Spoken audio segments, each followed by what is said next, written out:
I'm Dr. Rob Vandegraff. I'm your moderator for this afternoon. It's my great pleasure and excitement to introduce our afternoon speaker. We've got Dr. Derek Lodico.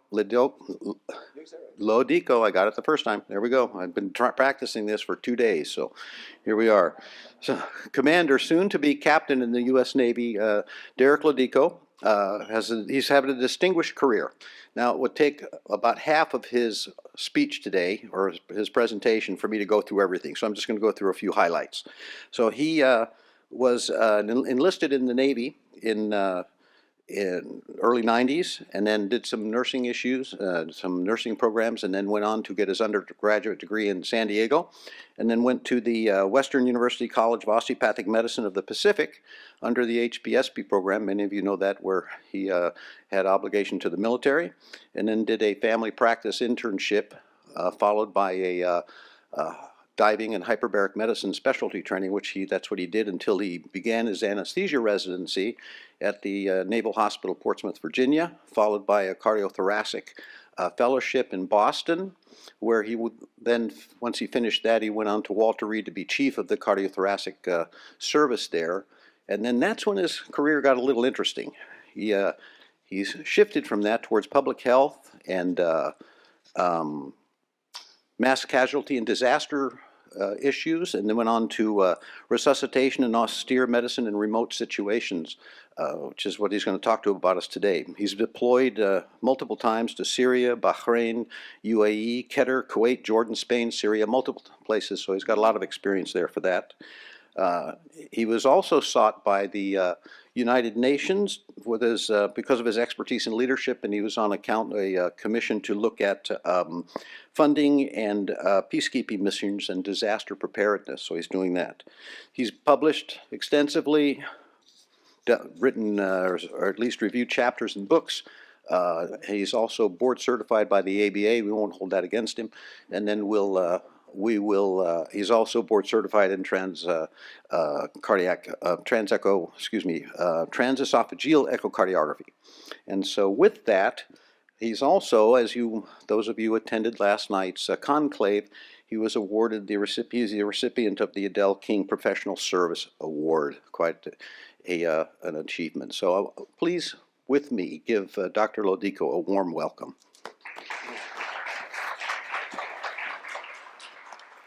Sir? You're welcome. Thank you, Captain. That was an extremely warm welcome. I appreciate it. Pleasure to be here. Thanks for having me. I think this is the 7th or 8th time I've given a similar type talk. I did revise this for this conference, and I made the mistake of asking my public affairs officer to review it, which took 3 months to make sure it wasn't too sensitive for the public. So thanks to the AV folks and the folks who are patient with me. I'm currently working at Undersea Rescue Command, which is a submarine rescue command out in Coronado, California. This is a picture of our pressurized rescue module. It's meant to go down 2,000 feet on a sunken submarine and mate up with it and rescue 16 people at a time. NATO has one as well that's currently covering us while we're recertifying our system. This is my last duty station with the Navy. I have 4 more years left, and I get to do anesthesia a couple days a week at a level 2 center in Orange County, and then I do this, go play with the divers during the week. That was after 3 years of being up at LA County and trauma, doing burn and trauma, so pun intended, I got a little burnout doing that, and so this has been a fun job. Thanks for having me. I have no conflicts. I am involved in a couple of DoD grant submissions right now, none of which financially benefit me. These are my views. I'm not representing the Department of Defense or any of its components. All of this has been declassified and public knowledge. Dedicated to Zolt Stockinger. He unfortunately passed away from a heart attack unexpectedly about 1.5 years ago. He changed the quality improvement, quality assurance, and how we go about doing safe, austere surgery in deployed environments. He was a major contributor to the joint trauma system that we have and our clinical practice guidelines that allow all of us to have something for reference on what we do in these austere environments. And excellent book if you guys are looking for a book on austere surgery or anesthesia care or just caring for patients in austere environments. So my goals today are to discuss the challenges of triage and providing anesthesia in an austere environment. I want to go over the kind of essential anesthesia equipment that we use in these environments and discuss that. And I'll go over my experience with an austere surgical team. Again, this is my military experience. Austere environments, as I'll show you, are not just the military, and some future challenges that we have and some things I'm working on. So this is from our joint trauma system.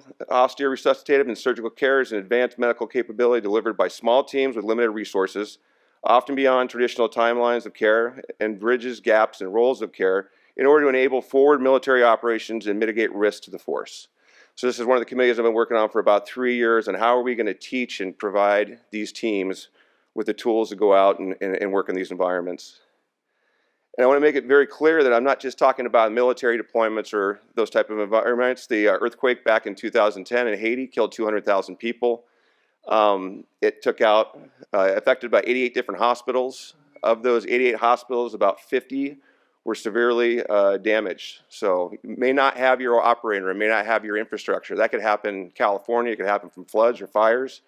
So any of us could be put in that environment. This is an excerpt from Big Miller, saying that all anesthesia providers must be ready, regardless of background, to play a key role in the setting following disaster. So that's all of our jobs. We should all know what our emergency management plan is at our hospitals, and how we fall into that. And this was up in a picture on the bottom right, was up at the marathon in Boston, if you guys remember that. A buddy of mine came across the finish line, fortunately a fast runner, but there's 3 huge trauma systems in Boston, and they were quickly overwhelmed, including Beth Israel, where I was doing my fellowship from this attack. So it doesn't take much to overwhelm the system or create an austere one. Again, these are some pictures. That's in the break room of them getting ready to put a tube into somebody and do some for surgery in Haiti. The first 72 hours, Miami had some of the first teams down there. They had no means of delivering anesthesia. All they had was regional. And so they did a lot of their amputations under just regional blocks, and then their post-operative management as well as pain. And then in 2021, again, they had a horrible earthquake, and that's a picture in the upper right-hand corner. Again, there's your hospital, and there's your operating rooms. Looks a lot like a military setup in that bottom picture. Again, University of Miami set that up, and that was their hospital.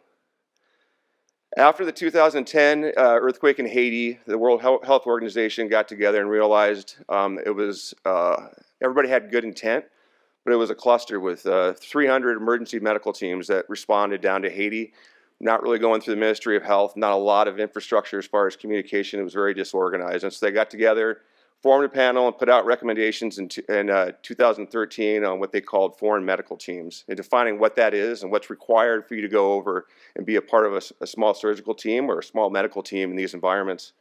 FMT type 1, that's your outpatient emergency care. I'll just say it's not surgery. FMT type 2 was having some sort of surgical capability, usually not neurosurgery, usually not any kind of imaging. And then type 3 is more like an inpatient referral care system. This was put out in 2013. Since then, the World Health Organization has had a group of folks who have put out what they call now emergency medical teams, and they update that with meetings on what's actually required in the certification process to go over and be part of these teams. This was at the this was at the UN. So the United States has a mission to the UN right across the street from the United Nations, and this was back in January. I got the honor of going back and being part of a panel that looks at all of our ongoing UN missions around the world, and all the folks who they're called troop contributing countries, that came and they have asks on things they need. One of the things I was really proud of is we were able to get portable ultrasounds with all these Roll 2 teams, 256 of them in the UN. They were coming and asking for like $40,000 per machine. We're able to, I called up it was GE, and said, what can you guys do for us with these small portable ultrasounds? So a quick phone call and was actually reduced their ask from about $10 million to $1 million. And so there's a picture on the bottom left there of the contributing countries as far as finances. So the U.S. contributes about 22% to the ongoing UN missions. And so we meet every 3 years to come up and adjust these things and see what's being applied and done out in the field. This was put out. This was a combination. The WHO, WFSA represents about 150 countries in the World Health Organization. They put this article out back in 2018, ANA, saying how we should do safe anesthesia. A great article to read if you guys haven't read this, but it gives you kind of like the bare minimum things you need to go and provide safe anesthesia care in these environments. So the military, these are recognized, these roles by the United Nations. I talked about the FMT 1, 2, 3, the EMT 1, 2, 3. You know, we have lots of a cacophony of acronyms in the military. It's hard to keep track of. But role 1, that's your immediate first aid, and that we still have these roles in the military. It's an aid station. Role 2, you have some sort of surgical capability. That was the team that I was on when I was deployed. Although it was minimal, but we still could provide surgical care. Highly mobile, forward supporting, no imaging besides small portable ultrasounds. Role 3, combat support hospital. Usually they have some sort of neurosurgical capability, imaging, CT, X-ray. That'd be a Camp Bastion that we had during the wars. Role 4, that's more definitive care. Landstuhl, Germany was our exit point when we had air superiority and we could do all these things and move people quickly. And then back to 5 was where I was at Walter Reed or Balboa Hospital in San Diego or BAMC, our burn center. My team was an expeditionary resuscitative surgical team, so a Role 2 team that could provide surgical care. We had 1 surgeon, 1 emergency medicine doctor, myself, ICU nurse, 1 OR nurse, a PA, 2 OR techs, and 1 medic, so a basic trained medic that we have in the Navy. Our doctrine was we could do 4 damage control resuscitations, 2 of which require surgery. We set up in about 45 minutes. We can break down about 15, 20. We're very mobile, and we can hold people for 8 hours. So you have to be very realistic about what you can do with these limited resources. And then we have our own in or out care team. Our team was trained to take folks on helicopter or any kind of aircraft of opportunity to evacuate folks. There's kind of an overview of what our suite looks like. That's your OR suite, all in bags. I'm going to go through some of this equipment on one of our slides coming up, but that's essentially our pack out up in the upper right-hand corner in Syria. So everything that we had to carry with us. That includes about 95 pounds of flak and Kevlar, so the helmet and fancy vests, bulletproof vests. So it becomes cumbersome when you have to carry everything around. And then we had to be very creative about our power sources and how we recharge some of our biomedical equipment. When I got back from deployment, I said there's got to be a better way than clearing out Marine Corps rucksacks for us to carry our stuff. So employed a company to come up with something that's a little bit more user-friendly, from somebody who's 90 pounds all the way up to somebody who's 250. That has wheels on it, it's portable, it's somewhat comfortable, if you will, from looking at that bag. Much better than what we had. Was able to train a team in a couple days down in Lejeune. They had no experience with background with doing this, and they were able to set up within under 5 minutes and be ready to accept. So busy slide, a lot of stuff going on here, but I'm just going to start. I'll use our big screen up top here. So at 12 o'clock, that's our Save 2. That's our backup ventilator. It's a great device, about the size of an iPad. It's limited, and you have to put you put their height in, and it's controlled ventilation only. So they're either obtunded or you have them paralyzed. It's meant to be like a first responders type thing, either doing a trach or doing some sort of airway intervention, laying that in their chest and continuing their primary and secondary survey. The backup vents that we have, small, portable. I added 2 of these to our package for our Role 2 teams. Our go-to is our Zoll 731. This is our fancy ventilator. This is our cereal box size one. It's able to do everything that, like the event you have in the ICUs or you have in your operating rooms where you work. It's about 10 pounds. It can be used between 2,000 feet under, as far as minus 2,000 feet. What do I mean by that? In a hyperbaric environment, without going into too many details on where we use this sometimes. But it's certified to go in a chamber on up to 25,000 feet, and it'll automatically adjust based on barometric pressure without you adjusting it. About 10 hours of battery life. I tell all folks when they deploy, plug your stuff in, let it go dead. That's what your battery life is versus what the manufacturers say. The limitation, or one of the constraints, are if you don't have some sort of high pressure oxygen hooked up to it and you're just using something off of like a concentrator, you need at least 5 liters per minute to actually make this vent work. So usually you have to couple a couple of our concentrators up. It can easily run off of room air, which most of your trauma folks who are young and healthy probably don't need any oxygen supplementation. And then the FiO2 max when you're using concentrators is about 60%. That's what I've done some testing when I was up at LA County. Cooking devices. This is one of the things that you may see that if you're cooking steak, well, we used it for blood warming when we were over on deployment. Works great. Able to warm blood up, get blood into people with a warmer directly, and then have blood warming while we're waiting. I know this is not the American Blood Bank's approved device for warming blood, but we have to do alternative things in these environments. Portable, small, and we had no problems using it. The Warrior Extreme is what I've changed our Rapid Infuser, or our Belmont, if you will. Works great. A lot of my Special Forces friends have used this a lot in the field. You can get Blood warmed very quickly up to 38 degrees, about 11 seconds, and then about 3 to 5 liters per charge while you're waiting for the rest of your blood. The Aoca capnography, it's great. I highly recommend it. If any of you guys have portable pulse oximeters, this is a great thing to add. It's about the same size. Take this with you. It gives you a waveform. It's great if you're doing resuscitation on folks to see how well your resuscitation is, and it's very easy to hook up. Small and portable, our safety device for end-tidal. The GEV scan is what we have in our current packs for our folks that are on deployment. Very small, portable. Battery life's pretty decent. They're wafer batteries. I can put 5 or 6 of those batteries in my pocket with the ultrasound. I'm currently involved with some research teaching our special forces medics to use this for point-of-care ultrasound. Great device. So that's our imaging. The Saros oxygen concentrator looks like an oxygen cylinder. We can't carry oxygen cylinders around when we're on deployment. And to be honest, we're not going to be able to use them for very long if you guys have worked with cylinders, unless we're in some sort of like hardened structure where we have the ability to have oxygen. So we use concentrators. These will do about 3 liters per minute per device. Battery time on them is not great, so you need to have them plugged in. They're great for transport if you have to on a helicopter. We coupled 3 of these together and piggybacked them so we could provide what we needed for our events. Vital signs monitoring, these portable tactical devices are great. You can put 2 of these in a pack on your leg. It monitors blood pressure. You have your 3 lead, and you have pulse oximetry as well. We can't really use Bluetooth in most of the environments that we're in because of sensitivity reasons, but you can use Bluetooth and monitor up to 20 of these devices on an iPad, which is nice if you're trying to kind of run your own makeshift ICU. Impact suction, still haven't found a better device than this guy. Is about a cereal box size, provides the same suction you have in the operating room. We did employ this company called Combat Medical to help us out with our storage of blood and getting us a device with some sort of transition material that would keep our blood warm. We tasked them cold for up to 5 days, and keeping it, which you're supposed to have it below 8 degrees Celsius, which they did. And so these boxes, we can put 4 units of whole blood in the smaller ones, and up to 20 in the large ones, and drop those in for blood supply. So blood's a huge issue in trauma and in our environments. It's going to be much more challenging when we don't have air superiority in the future, getting blood out to where we need to. These are anybody who's getting ready to go into anesthesia training. Ask your providers about RICs. You should all be taught how to use RICs. In Iraq and Afghanistan, we use these a lot.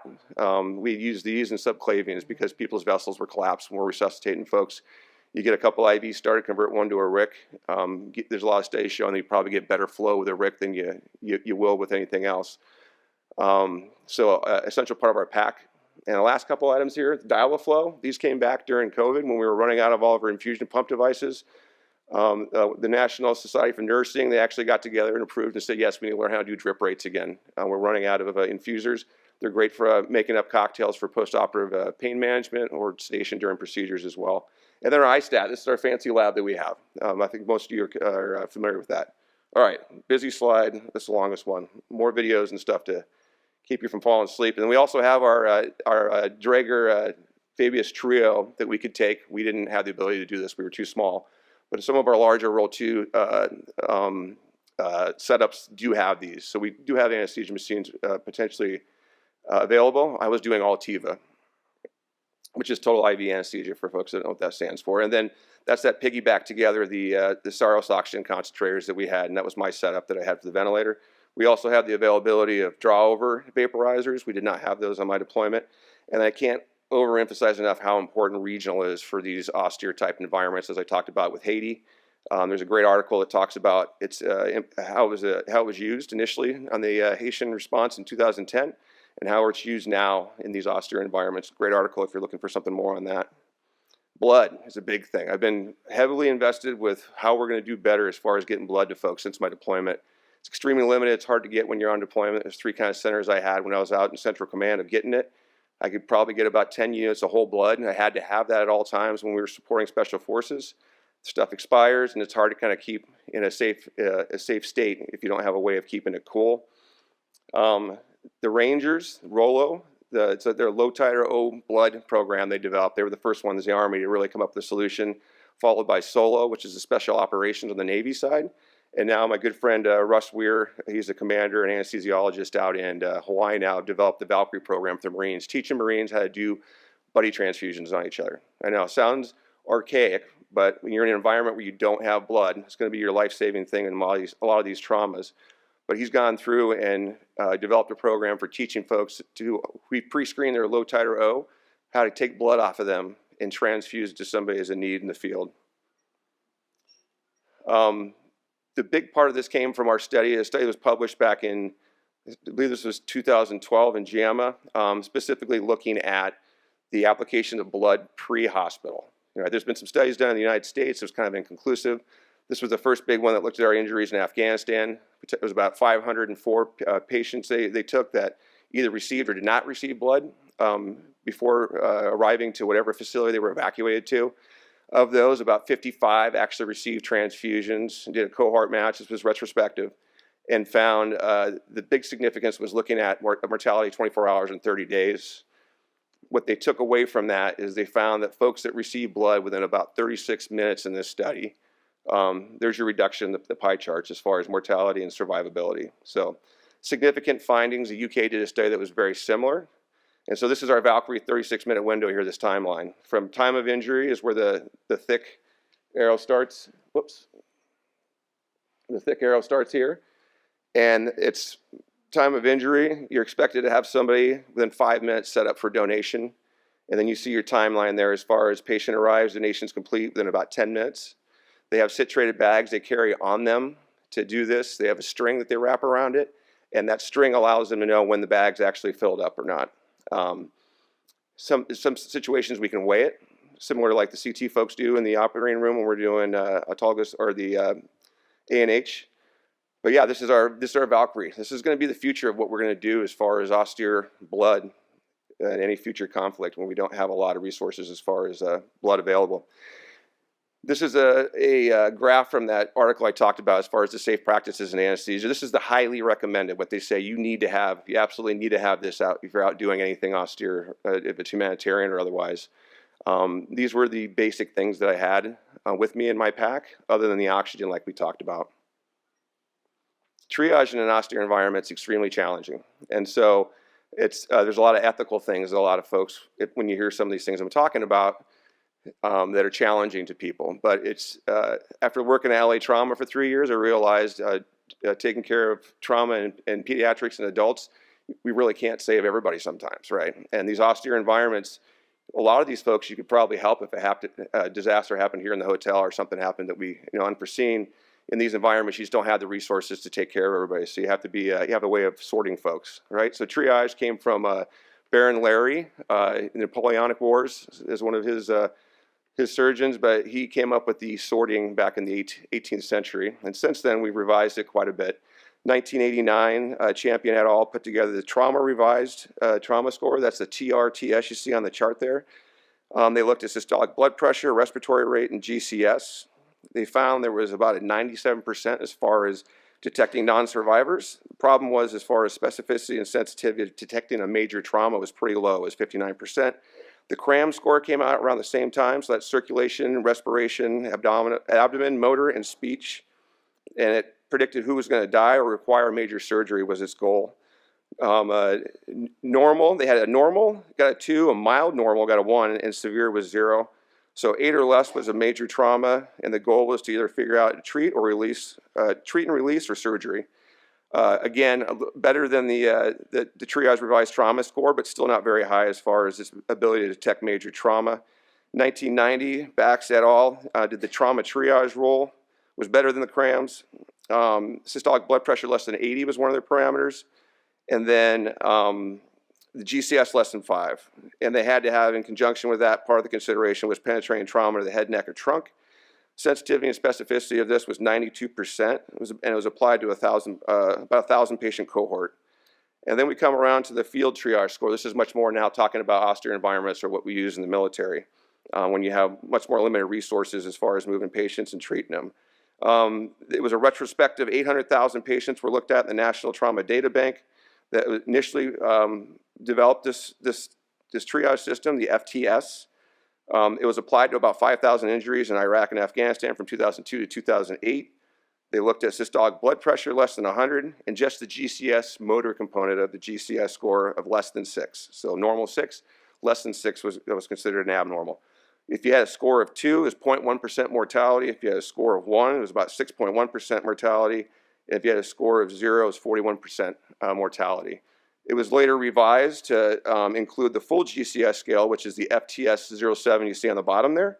And that was systolic blood pressure less than 100, and then total GCS was incorporated into the score.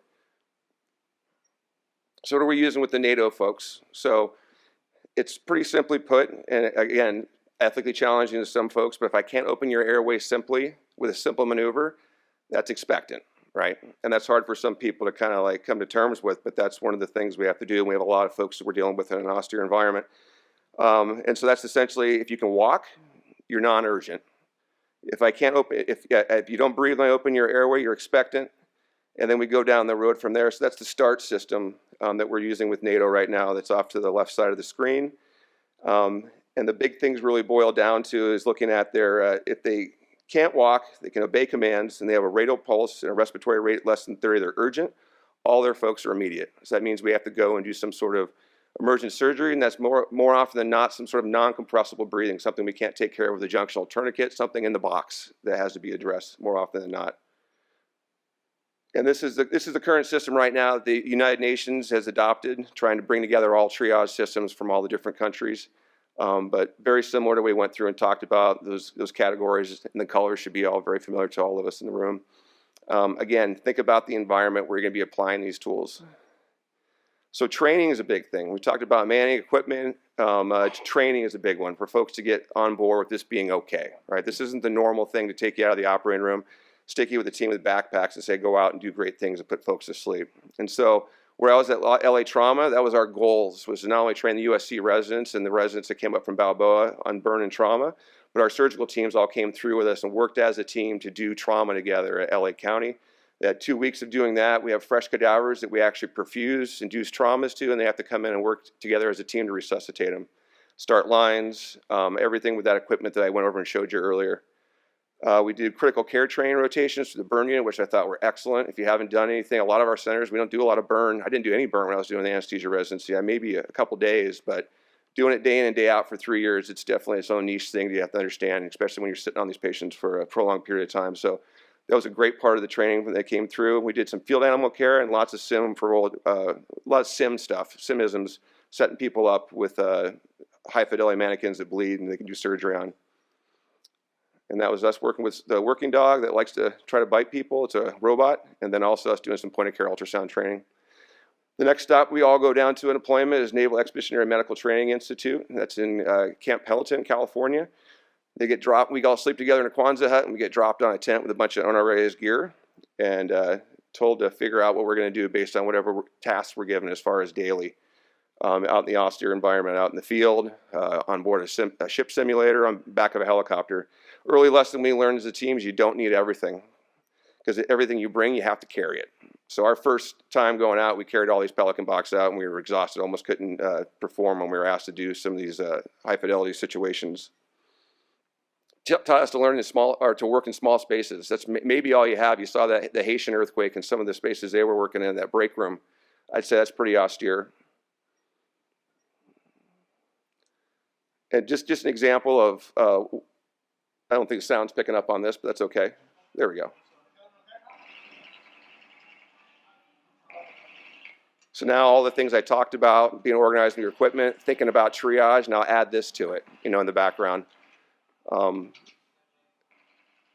We looked at a lot of the things that have been going on over in Ukraine. They're dealing with a lot of these things that we're talking about, these challenges. Always ask for more information. If you go out on one of these teams, you got to ask the question, and you got to get somebody who can answer the question, knows what they're talking about. Do I have these things or not? Or a big part of it. So when I went on deployment in 19, we got over into Bahrain. They asked us almost immediately to reduce our package from 3,500 pounds to under 900 pounds so we could move around and do some things they wanted us to do. And so we were. This training allowed us to do that in 2 days, and that's our pack out that we had. We took all that equipment and on our team that we could carry, and that's what we brought with us. Seems unique to the military, but this is an article that was done on the Haitian response from a university in the U.S. They was able to get together a team, train them, and get them down safely within a week and a half. So it can be done. We had to be able to put our stuff in the back of a truck. So kind of ruck to truck to ship was our training pathway. Sound.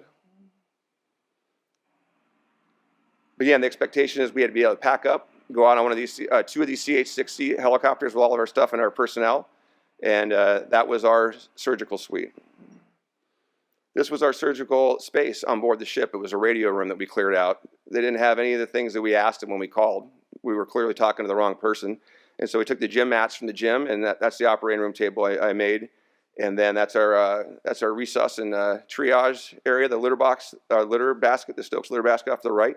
And you see all of our surgical gear off to the left. Again, triage area, and then there's your OR there with the pressure bags. Did not have any kind of rapid infuser for blood. Things we learned quickly: small spaces, no piped air O2. Resupply, where does that come from? Had our own supplies. What we had is what we had, and when we were exhausted, that was the end of what we were able to provide. No dedicated reefer when we got on board, no dedicated locks for controlled meds, which we had a lot of controlled meds, and so you have to think about control of that, especially when you're in different spaces, different countries, different folks. Hopped around on C-130 transport plane around the Middle East. That was our entire package that was loaded on the back lid of a C-130. The teams before us had to fill that entire space, and so we were able to reduce it quite a bit. Got over into Jordan. Jordan had a same thing, Roll 2, same capabilities that we have, but much more robust as far as resuscitation. More supplies is the big thing. They're able to do more cases. Same capabilities, though, as far as limitations and what surgeries they could do. This is the operating room. You see that there's a portable Belmont off to the right there. Most folks are familiar with the Belmont in the operating room, which is great to have it if you have it. The thing to know about the Belmont, the portable ones, if they're not plugged in, they will pump, but they won't warm the blood. So that's their footprint, and that's our footprint. So it really just depends on where you're asked to go. Future conflicts, and we're going to be out on all these different ships and stuff, nobody's going to let us fly out with that package anywhere. It's more likely going to be something like that. We did a joint mass casualty down in Kuwait with what's called a Roll 1 system. A lot of folks that could provide emergency care, emergency physicians, and showed that we could pair up with them and provide a similar type package in a tactical environment. So with the Jordanians, we did a simulated assault on their port, and then we were actually set up at the point of attack, or very close to the point of injury. Experimented with that, and then brought them back to our fancy hospital, which is our Roll 2 tent that we're going to walk through right now. This is going to walk and start in the operating room, go into the pre and kind of post-op area, and then into the triage area following that.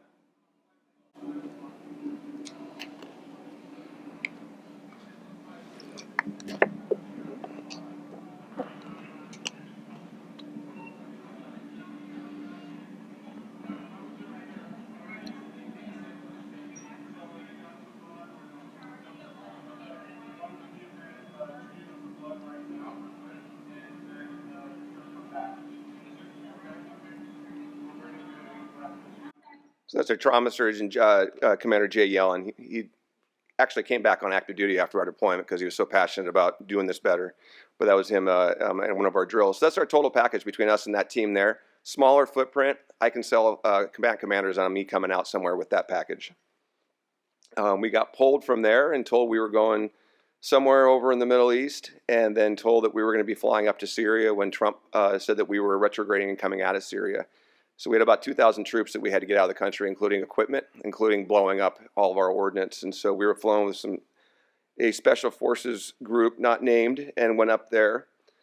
I had locked up my medications after learning that in the boat, and realized that the people that locked them up also locked the keys inside, and the battery on the keypad went dead overnight. What are the chances of that? So one of the special forces guys came over and was able to cut open a $15,000 gun safe in about 5 minutes, without burning the medications that were in a Pelican box. So all my controlled meds were in there. Flew into northern Syria in the green zone in the middle of the night. This is a day version of this retrograde. These planes were landing from 7 in the evening until 7 in the morning. They were going plane nonstop all night, and then all day starting at about 8 in the morning, we're blowing up ordnance about every 30 minutes. And so you had this unbelievable rumble and shock about every 30 minutes. So I just put a timer on my watch, so I was kind of braced for it. But came in the middle of the night, landed.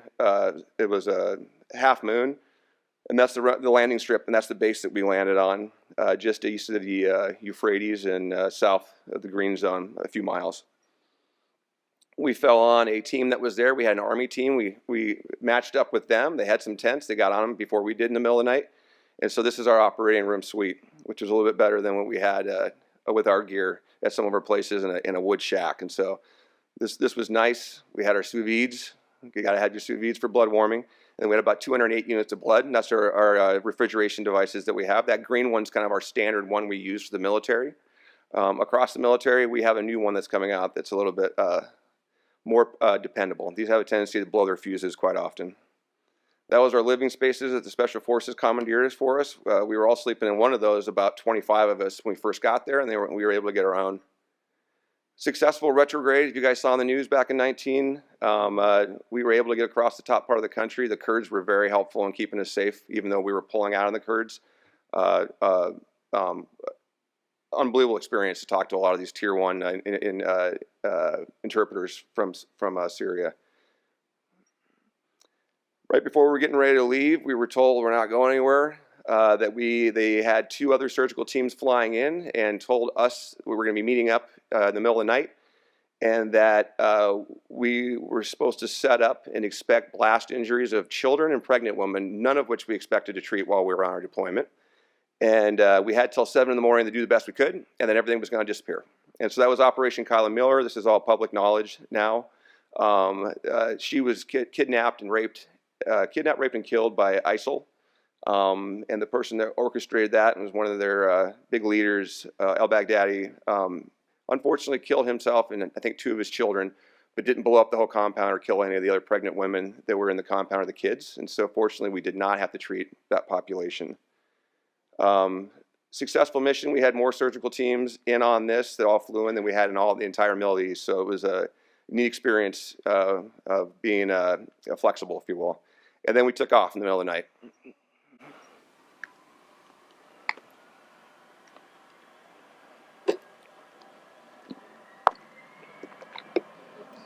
It's pretty impressive what these planes can do. And it's pretty impressive that they were able to keep this runway maintained for a month while we were there, flying nonstop every day.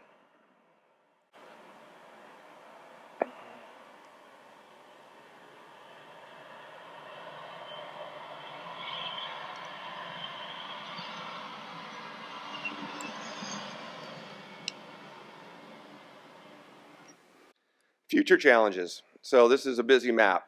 I hope we don't do this in the near future. Some folks predict this is going to happen between 2025 and 2027. We're going to have no air superiority. We had a lot of luxuries when we were in Iraq and Afghanistan. We had infrastructure. We had the ability to move people around. This is going to be a mess. And I don't think anybody's quite sure how it's going to play out. But if this doesn't look familiar, I'd watch some old World War II movies, because this is how we started with World War II. And we had no really idea as far as medical capacity and how we do stuff at sea until we got down to the Philippines and the Philippine portion of that war, when we started developing some of our flat deck ships and turning them into patient carriers. But the Falkland Wars, these ships that had these red crosses on them were targets. And so that's not necessarily going to be our go-to. So we're now training these teams, like the one I just got done discussing with you, my team, how to go on any single one of these platforms you see in this picture and provide that Role 2 care. We've done some stuff with sending our guys up in the Arctic Circle on small destroyers, and really small, and in Sea State 4 and 5, and seeing how challenging that was to do anything, including not throw up. But this picture gives you kind of an idea of what future conflict's going to be in the Indonesia Pacific Command theater if that ever happens. Huge challenge right now. So I'm working with a team right now. With that, undersea comes into play as well. George Bush Sr. was rescued by a submarine when he went down in his plane. We've done multiple things, especially down in Bay of Pigs, inserting people to submarines. Submarines are also going to be considered one of our rescue devices, potentially if we need to. So I'm working with a team out of Duke and some military folks in a private company to come up with some sort of way of getting folks off the beach and underwater to a vessel of opportunity, if you will, for rescue. And so this toaster is something we're developing right now. It's a pod that you could put a patient in. Think about remote anesthesia, right? Going out to the MRI scanner, going into an MRI brain surgery suite, not being able to touch the patient and see what's going on. Now think about putting them under anesthesia and sticking them in a tube while you have a diver swimming on the outside, and you have this device that's rescuing them. And so we came up with using the SureVent. SureVent is this is a ventilator. I can stick this in my pocket of my combat pants. You can do controlled as well as assisted ventilation. You need about 15 to 40 liters per minute to do this. It doesn't have to be high pressure. You can do it from low flow from tubing. Because we need a way of ventilating somebody and having a source of air that's not going to exhaust what we need to do in the period of time that we need to evacuate somebody. You can provide 2 to 5 of PEEP, and then pressures up to 20 to 50 centimeters of water with this. This is a 3D created device that we developed to be able to put an ET tube and hook it up to a mask, one of our diving masks, or a Draeger panorama is probably what we're going to be using for our mask. But when I have the capability of putting a mask on somebody and connecting them up to a ventilator, and there's a video of us doing some testing down at Duke and putting this in a chamber and seeing how this ventilator works pressed to depth that we're looking to target. That's an artificial lung that we used, and what we're doing our testing of our ventilator underwater. You can see that soft tubing is connected to it. Here's a video of our rescue device that we're working on right now. So we need a way of getting somebody off across ice. We need a way of getting somebody off the beach into the water. We need a way of towing somebody and directing a patient to a vessel of opportunity, if you will, and something that's can go underwater as well. And so this is a video of the device that we're working with right now.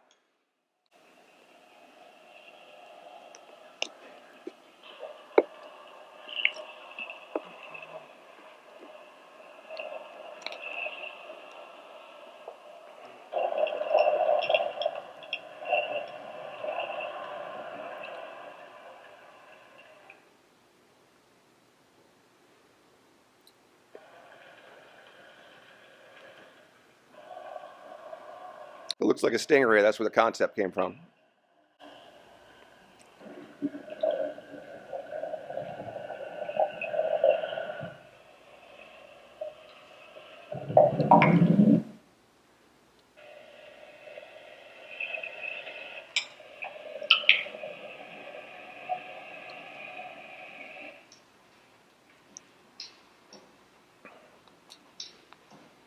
Be kind of weird to see somebody walking down the street with this as a pet someday, right?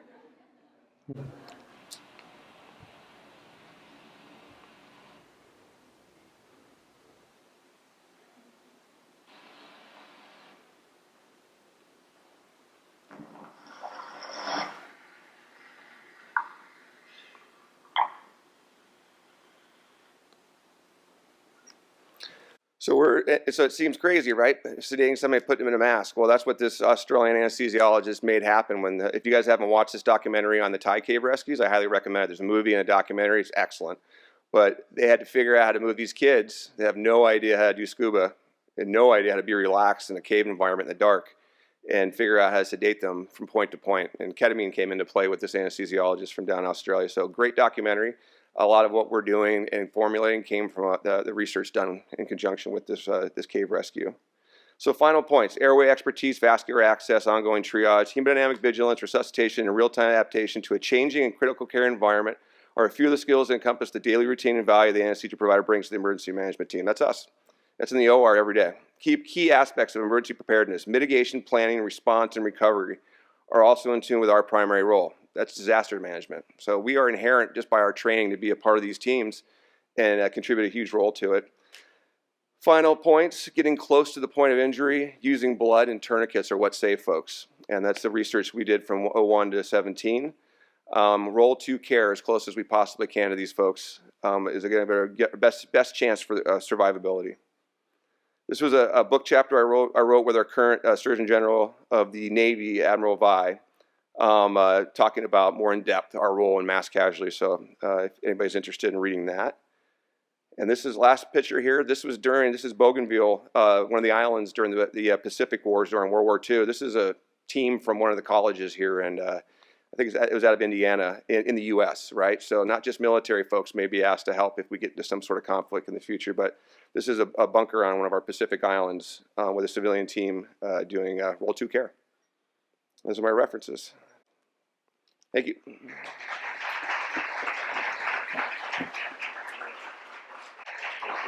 Thanks so much. That was awesome. Let me get up here.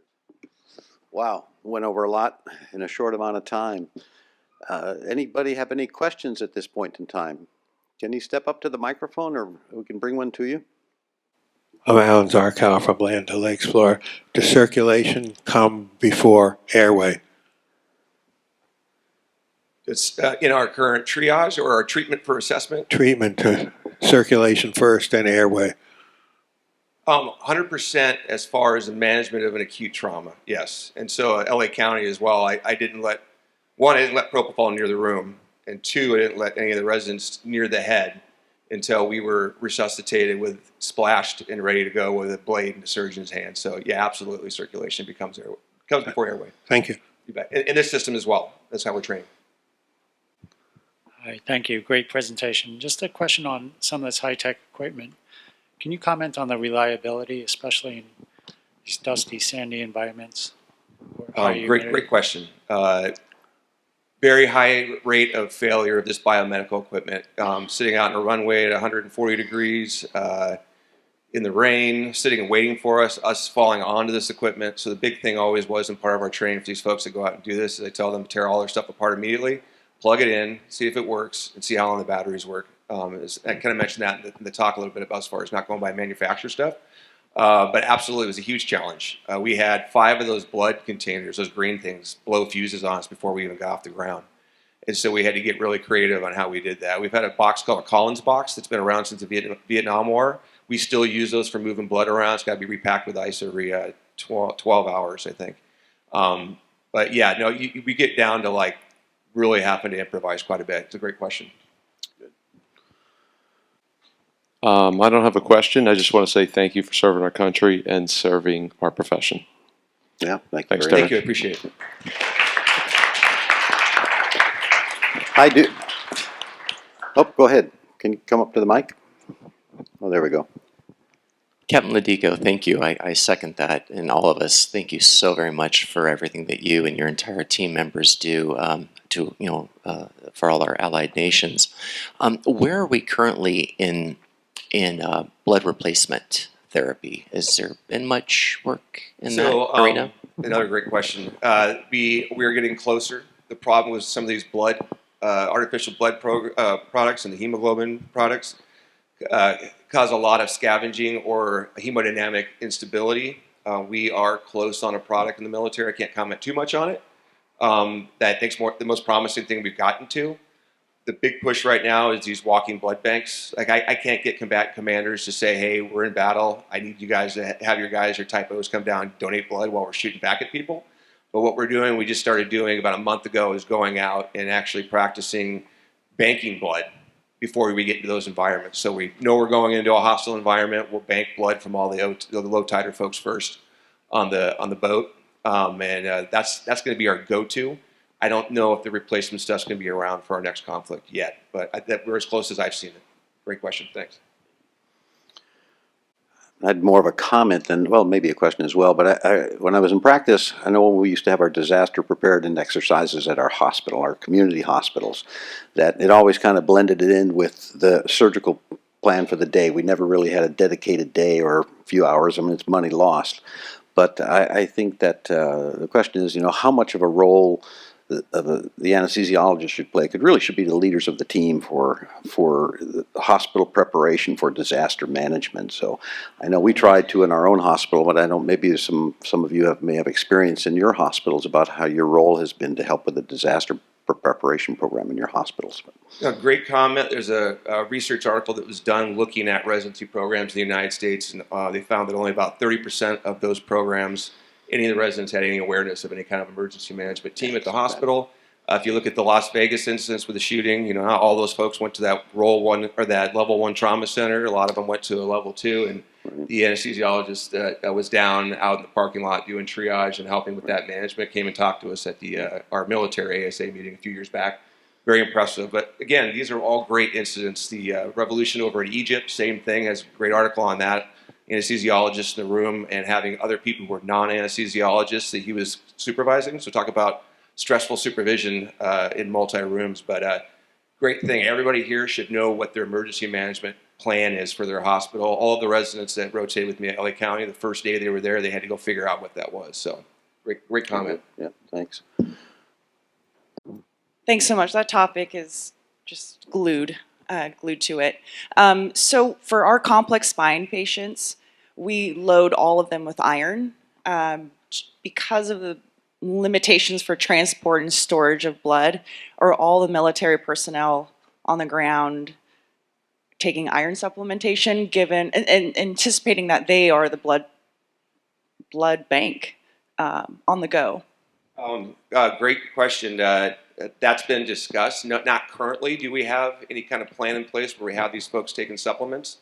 But it's a great comment that I haven't put a lot of thought to recently, because we're getting blood out in the field and calcium and everything else in the hands of these folks to do the resuscitation. But it's a great thought. I'll definitely look into more. All right. I have one last question, and you broached it a little bit in the beginning of your talk about your hyperbaric chamber for rescue operations. And having been a previous hyperbaricist and yourself the same, is how do you see, or if you have any thoughts about why anesthesiologists are a perfect fit for being hyperbaric medicine doctors?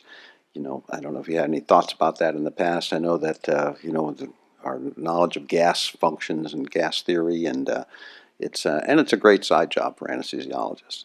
No, absolutely. I mean, Boyle's Law is us. The things we're doing in the operating on a daily basis, we're thinking about how gases interact and how that interacts with our patient and how that affects physiology and how different environments. When we talk about altering our ventilators, that's one of our board questions when we go up to elevation. What do we have to do with the different gases? We're at a different elevation. I remember that board question on my test, but now we're looking at to use not only for folks that need to be recompressed because of some sort of Boyle's Law related dive injury. The folks at Duke we're looking at using it to enhance results of trauma, of folks who have experienced trauma, and see if that actually helps with getting oxygen to the tissues, or getting, limited boxcars, but helping with getting more oxygen to the tissue level with trauma patients. And so that's an ongoing study I can't talk too much about, but yeah, that's where I think it is, and I think we are perfect for the hyperbarics. I agree. Any further questions? Well, if not, I want to thank Dr. Lodico for coming to talk to us. He's leaving tonight to go back to San Diego and leaving on ship tomorrow for a 5-day exercise, I think. Yep, so we're going to keep you in our prayers, and thank you again for all you do for us and representing us as DO anesthesiologists. Thank you so much for having me. It's definitely been a highlight coming and talking to you all, and the award was definitely a pinnacle of my career. Super humbling, and it was a great experience coming out and being with you guys. All right.